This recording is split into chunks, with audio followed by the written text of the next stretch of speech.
Hello, my presentation today is about the designated hitter versus the pitcher. About 40 years ago, in 1973, the Major League Baseball owners got together to create a new rule. It was called the designated hit rule. This rule was put into place to do a couple things. One, it was to produce more offense. It seems that people and fans enjoy watching a team actually hitting the ball, making runs, brings the excitement to the game. So they were hoping to create more offense. The second purpose was to create a probability for pitchers so they didn't have to get up and bat. If pitchers bat, they tend to believe that the pitchers themselves are not very good hitters because they spend most of their time concentrating on pitching and working on their craft. So with that being said, the owners got together in 1973 and voted in for a designated hitter in the American League in baseball. The American League is the only league that has a designated hitter rule currently, but the only time that a National League team gets to use a designated hitter is if it's in an inter-squad match. That means an American League team versus a National League team. And the only way a National League team gets to use a designated hitter is if they're at an American League ballpark. Now, if an American League team's at a National League ballpark, they actually have to have their pitcher bat, which makes the game completely different. But the designated hitter's been a controversy for so long. We're almost 40 years into this. Next year will be 40 years. We're almost 40 years into this rule, and people are still debating about whether we should have a designated hitter or we should have it as a pure form that it was back when baseball was created and have the pitchers bat for themselves. Here I'm going to discuss a few statistics to show why I'm coming to the conclusion that I do. So the three things we're going to answer is, one, how much impact does the designated hitter actually bring to the game? And the best way to do this is compare and contrast some stats, some statistics from earlier in baseball, right around the time that designated hitter rule came in. The second is showing what kind of power a designated hitter has over a pitcher.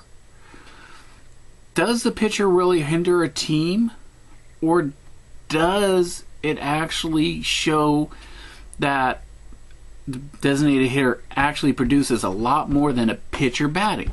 And we could do this by comparing a designated hitter during this time to the pitchers that are actually batting in the National League. And the third and final thing is, should this even be implemented? We'll get into that at the end, but first let's go back and see if their idea was right. Like I said earlier, the owners thought one of the best ways to produce more people, more revenue, is by having better offense on the field. Well, to create better offense, they figure they ought to create a position where this person bats in place of the pitcher, the designated hitter. They only wanted to try it in one league. They did not want it to go on in both leagues. They wanted to be this as an experiment originally at first. Even though they put the designated hitter rule into place in 1973, it was solidified in 1976.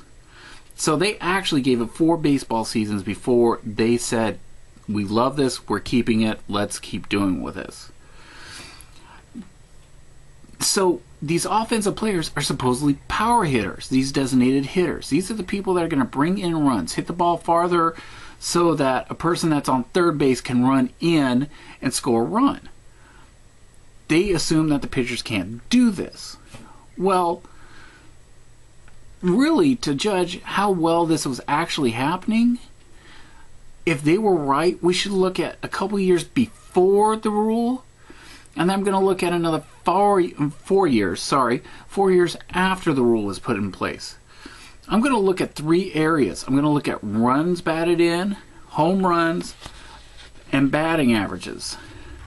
This should give us a good idea of really how much impact did they have. The first category is the batting average.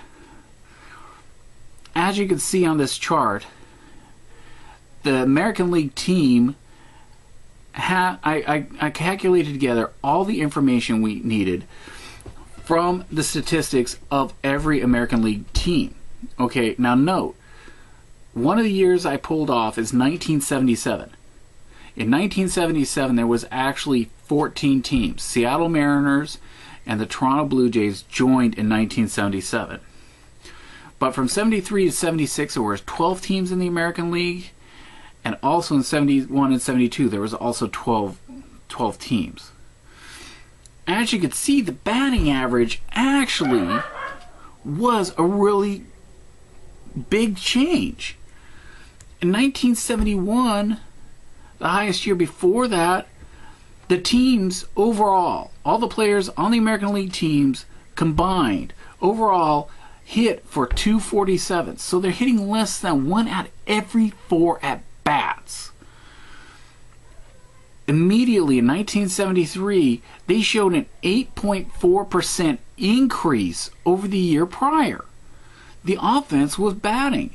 They never dipped in those next 5 years below 256. So they were hitting just a little bit more than 1 out of every 4 at-bats. Is it a big difference? When it comes to hitting in baseball, it is, especially since you're basing this that some batters get at-bats that equals 620 times every season. The second tally is the runs batted in. In the American League, prior to them instituting the designated hitter rule, there was 588 or 82, RBIs hit in 1971. Only once did they dip close to that, and that was in 76 at 599. So in all actuality, the 3 years prior to that, they were hitting anywhere from 60 to 90 more runs batted in. 60 to 90 more runs batted in over that time period, the same amount of games, the same teams as in 1971. That's a huge increase. That means there's being more offense produced, which is going to bring people into the seats. After all, baseball's fun, but baseball's also a business. The third one is the average home run. This is the only area where it really does not make a difference. Okay? Whether they had a designated hitter or not. As you can see on this chart, from 1923 or from 1971 to 1977, they've hit anywhere between 123 or 88 home runs to 144. The 88 home runs, you would think it would be in 71 or 72, but no, it's in 76 when they have a designated hitter. So there's really not much power being put in the home runs. But everybody loves the long ball. So home runs can make a difference, and they can produce more power, but they were not producing any more home runs overall than their fellow competitors in 71-72. So the second question we need to consider about is, how well do the pitchers bat compared to the designated hitters? This is where we have a big influx. Okay? The first chart you see is pitchers versus designated hitters. As you can see, the stats on the left are the pitchers. The stats on the right are the designated hitters. There is a vast difference in the batting average. The designated hitters not always were good. But like take 1990. In 1990, designated hitters averaged 228 for a batting average. That's really pitiful when you're hiring this guy to do nothing but hit the ball. But that same year, almost .090 difference between them and pitchers. That's a big difference.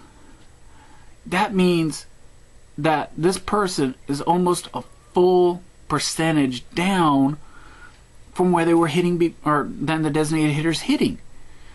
When you need that person to hit that ball, score that run, win the game, who would you rather have at the plate? Would you rather have a hitter that's only batting 138 or a designated hitter that's batting 228 that gets paid to make those hits? It might just be as simple, let's not get a hit. Can you just hit it to the outfield so we can get the run scored?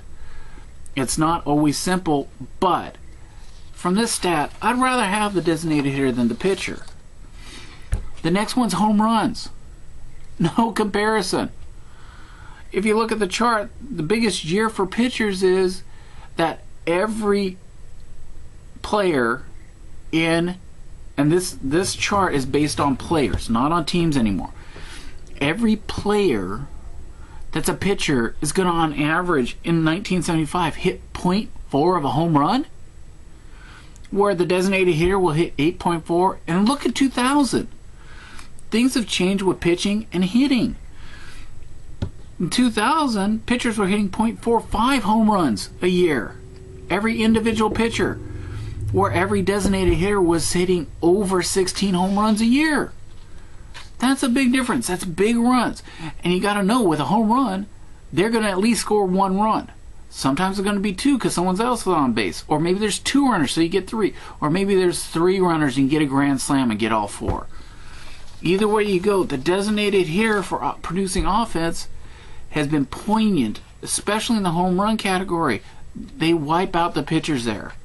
The third one's runs batted in.